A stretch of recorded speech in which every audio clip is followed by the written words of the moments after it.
Hey, what's up, guys? This is a story, a music-related story that I'm going to tell for Andy's Vinyl Den. He's having a contest called See You in the Funny Papers. Please stay tuned for the end, and I have some comments I want to make about Andy, okay? So I just want to jump right into the story. I want to start out by saying I am a big Ozzy fan. I've been an Ozzy fan ever since I was about 12 years old. Now, I'm aware of songs on the radio like Crazy Train and things like that, but I had never connected the dots until this album came out. I was about 12 years old, and then George Wildheart said it best in the Metal Obsession documentary. You find out that this amazing guitar player, Randy Rhoads, is probably the best I've ever heard, and then you find out that he passed away in a tragic plane crash in the same minute. It's pretty crushing. But I became a huge Ozzy fan and started to connect all the dots with Ozzy, who he was, biting the head off a bat and all that kind of stuff, and always wanted to see him live. Over the years, some people would, some kid friends of mine would share stories about seeing Ozzy live. Oh, he did this, he did that. It was just amazing. And fast forward to like No More Tears came out, and then he did No More Tours, and I thought I would never get a chance to see Ozzy. So the Lollapalooza had been going on since the early 90s, and fast forward to about 95 or 6, when all of a sudden it was either Ozzy or some other band, I don't remember what it was, but somebody wasn't invited or wasn't allowed to get on the set because they weren't alternative enough. And because of that, Sharon Osbourne got the idea, well, let's get all these metal bands together, and we can kind of capitalize on that, being the smart manager that she is, and we can have our own fest and call it Ozzfest. So in 1996, they had a one-off in California where they put together metal bands at the time and did an Ozzfest. Because it was so popular, they ended up scheduling five or more tour dates in the United States the very next year in 1997. So being super excited about that, fast forward to June 17th, 1997, me, my friend Rob, and my friend Sean have tickets in hand to go see Ozzy Osbourne. And not only that, you get to see Ozzy's band, which at the time I think he had the Faith No More drummer, and Bourdain. And then they also had Rob Trujillo on bass. And then for the second part of the set list, which was Sabbath, Geezer was going to come out with Tony Iommi. And Tony Iommi hadn't been and played with Ozzy forever, except for like a one-off kind of reunion thing. So, I mean, this was big news. Rob was a little bit older than me. He was my best friend's older brother by a few years, and just kind of a jeans and t-shirt guy. Me, I was rocking a 90s mullet, kind of thicker hair on top, and then big, thick, kind of longer hair in the back. I did the t-shirt and jeans, but I wore like I wore suede cowboy boots because I had a motorcycle. I wore the cowboy boots, and I may or may not have had multiple herringbone silver chains that I would wear at the time. And then my buddy Sean, he loved metal, but he was really big time into gangster rap and hip hop culture, and that's how he dressed. So all of us were going to the Ozzfest, and the Ozzfest is being held at the Polaris, what we call Polaris, but it was the Germain Amphitheater. And Germain Amphitheater is still a huge car business today. Big car dealership. They had this really awesome venue there up north of Columbus, which attracted all kinds of shows like the Ozzfest. We really hated it at the time, but we didn't know what we had. We loved to hate it, and there's some reasons for that I'll talk about. So the day of the show was there. My wife didn't want to go. She really wasn't interested in going, and I just planned like kind of a quiet evening at home with my 2-year-old daughter. So, I mean, that was fine. And then, so Rob drove. Rob, thank you for driving all those times back then. I don't even know if I gave you gas money or if you asked for it or not. So right now I got to make up for that. Thanks for driving us to all those shows and stuff. But Rob's driving us. We got a van. We got a cooler full of beer. This is going to be a great day. But we had no idea what we were in for, okay?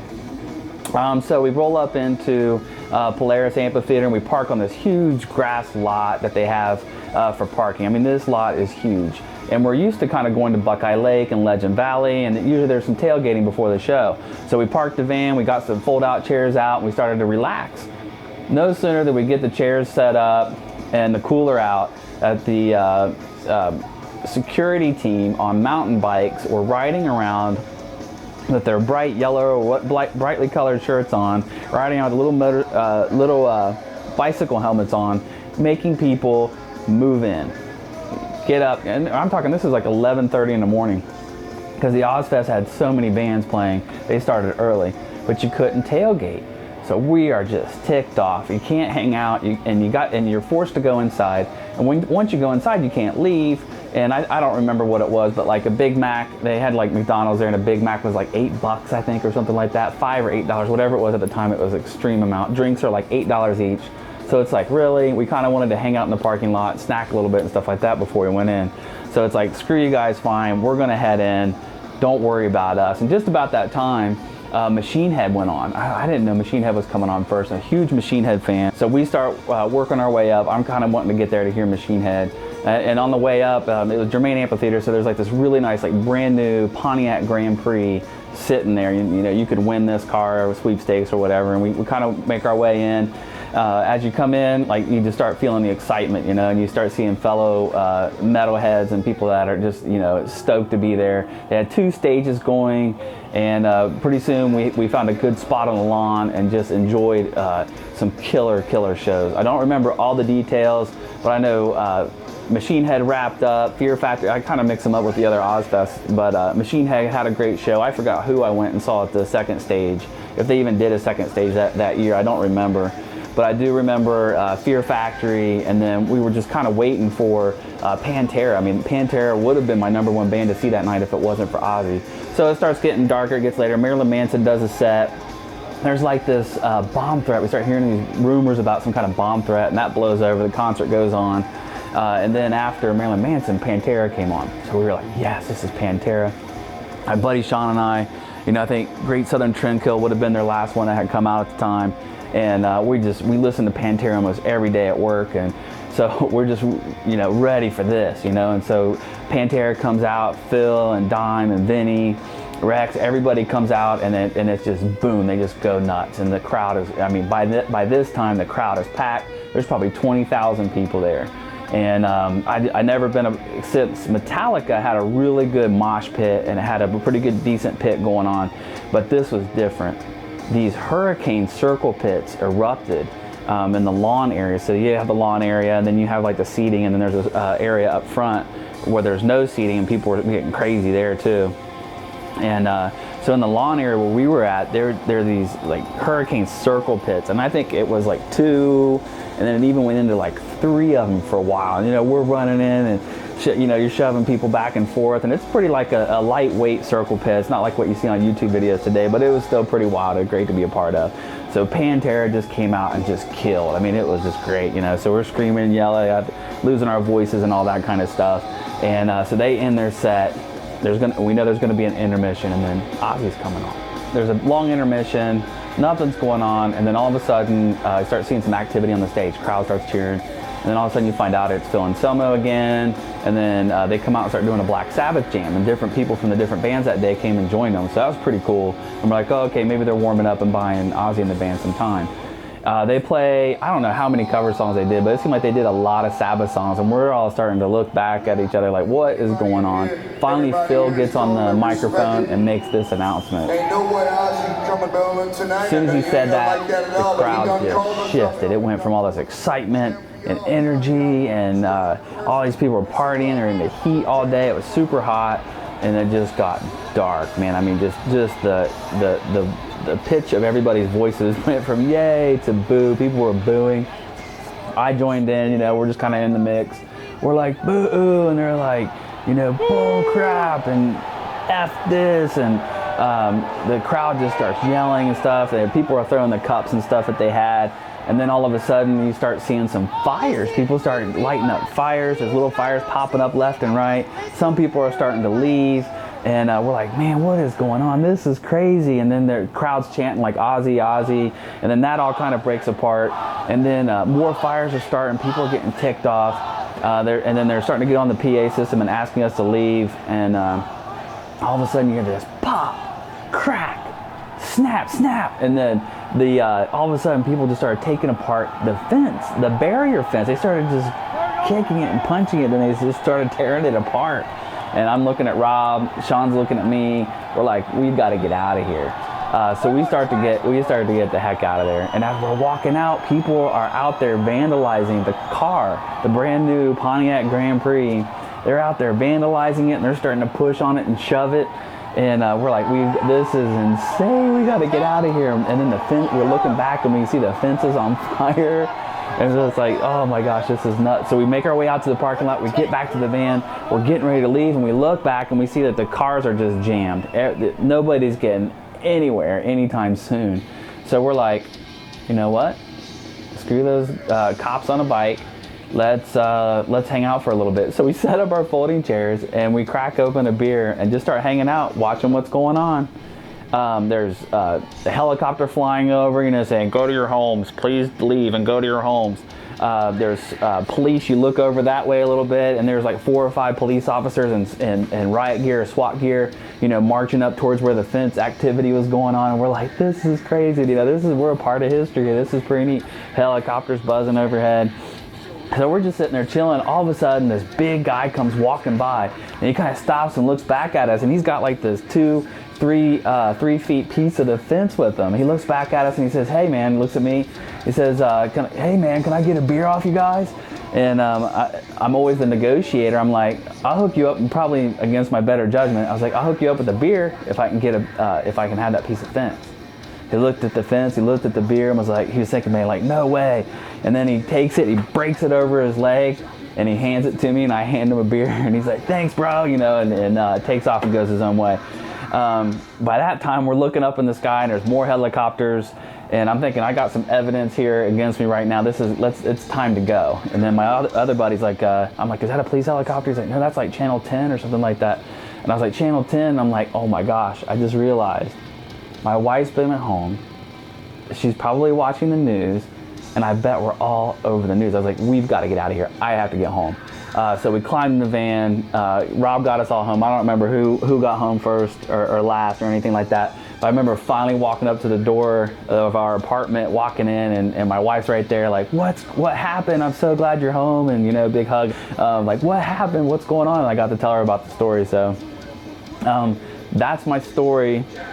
What was really cool about that is that Tony Iommi in his book, Iron Man, talked about it. So that's pretty neat to have a connection to that. And I'll just read a quick thing here. On the 17th of June, Ozzy's voice gave out and he canceled the show. Geezer heard Ozzy wasn't going to fly in, but we were already in the dressing room and bands were playing. Marilyn Manson, Pantera, Typo Negative. Ooh, I forgot about Typo being there. Fear Factory. And they asked him to go on play. He says, no way, I'm not going to do that. He's like, well, we got to do something. Iommi says, not with us. If you want to do that, let them do it and jam or whatever. And he says, you know, I didn't have anything against them, but Ozzy lost his voice and there was an uproar. They just went crazy, as they do. And he was like, Tony says, because that was the kiss of death.